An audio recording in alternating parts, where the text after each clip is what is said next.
जय श्री राम, राधे राधे। तो आज हम बात करेंगे प्रेम विवाह के योग। कई लड़का लड़कियों के मन में प्रश्न होता है कि हमारी लव मैरिज होगी, अरेंज मैरिज होगी। तो आज हम उस टॉपिक पे बात करते हैं। तो सर्वप्रथम हमको कुंडली में देखना चाहिए कि हमारे प्रेम विवाह का हाउस कौन सा है, घर कौन सा है। तो जन्म कुंडली में प्रेम विवाह का घर, पंचम घर को प्रेम विवाह का घर माना जाता है और सप्तम घर को पार्टनर का माना जाता है, यानी जातक की पत्नी का या पति का हाउस माना जाता है। जब पंचमेश और सप्तमेश का कॉम्बिनेशन बनता है आपस में, जब पंचमेश का लॉर्ड इसमें बैठ जाए, सप्तमेश का इसमें बैठ जाए, तो एक लव मैरिज योग का निर्माण होता है। या लग्नेश का लॉर्ड सप्तमेश और लग्नेश एक से संबंध बना ले, या लग्नेश और सप्तमेश संबंध बना ले। इसमें भाग्य का भी रोल होता है, ये भाग्य का भी कॉम्बिनेशन बनाता है।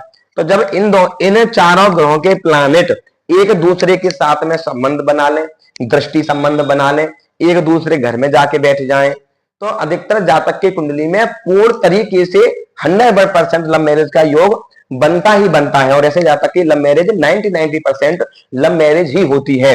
क्यों? अधिकतर कई एस्ट्रोलॉजर, कई पंडित जी क्या करते हैं, केवल दो घरों को ही देखकर कह देते हैं कि लव मैरिज होगी, पर कई बार क्या होता है, सूत्र गलत हो जाता है। तो सबसे पहले हमें भाग्य को भी देखना चाहिए, सर्वप्रथम हमको लगन को भी देखना चाहिए, चंद्रमा को भी हमको देखना चाहिए, प्लस मंगल को भी हमको देखना चाहिए, शुक्र को भी देखना चाहिए और बृहस्पति गुरु को भी हमको देखना चाहिए। जब भी किसी कोई योग का निर्माण हमारी कुंडली में होता है तो उस पर जितने भी शुभ ग्रहों की दृष्टि होगी तो वो उतना ही कार्य हमारा अच्छा होगा।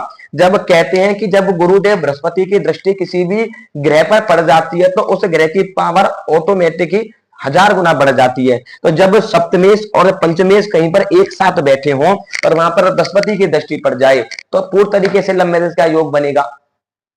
तो जब ये हाउस जब एक दूसरे के साथ में संबंध बना लेते हैं तो लव मैरिज योग का निर्माण हो जाता है। और अगर हमारी कुंडली में बृहस्पति की स्थिति मजबूत है, अगर बृहस्पति अच्छा है, तो समझ लो कि दोनों की फैमिली से इच्छा से लव मैरिज हो जाती है। अगर बृहस्पति मजबूत है, अगर बृहस्पति की दृष्टि पड़ रही है तो दोनों की फैमिली, बात होगी, दोनों अपने घर में बता देंगे, बात होगी और शादी हो जाएगी।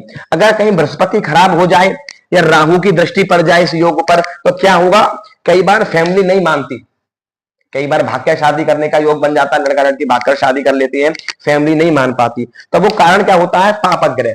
जितने भी पापक ग्रह पंचम को देखेंगे, सप्तम को देखेंगे, लगन को देखेंगे। अब कौन मान लो राहु, केतु, शनि, तो ये क्या काम करेंगे, ये हमेशा मैरिड को बिगाड़ते हैं।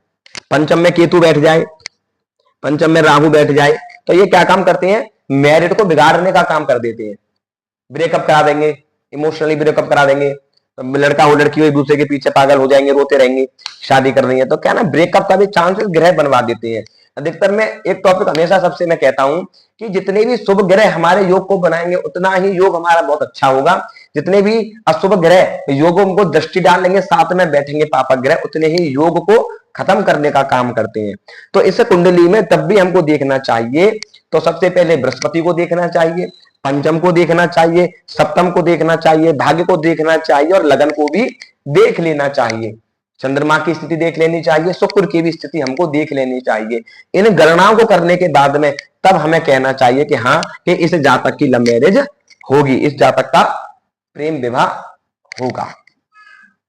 तो इस टॉपिक को आप अपनी कुंडली पर आजमा के देखिए कि आपकी कुंडली में योग बन रहा है, नहीं बन रहा। और कोई भी जातक ज्योतिष सीखना चाहता हो तो हमसे संपर्क कर सकता है। जय श्री राम, राधे राधे।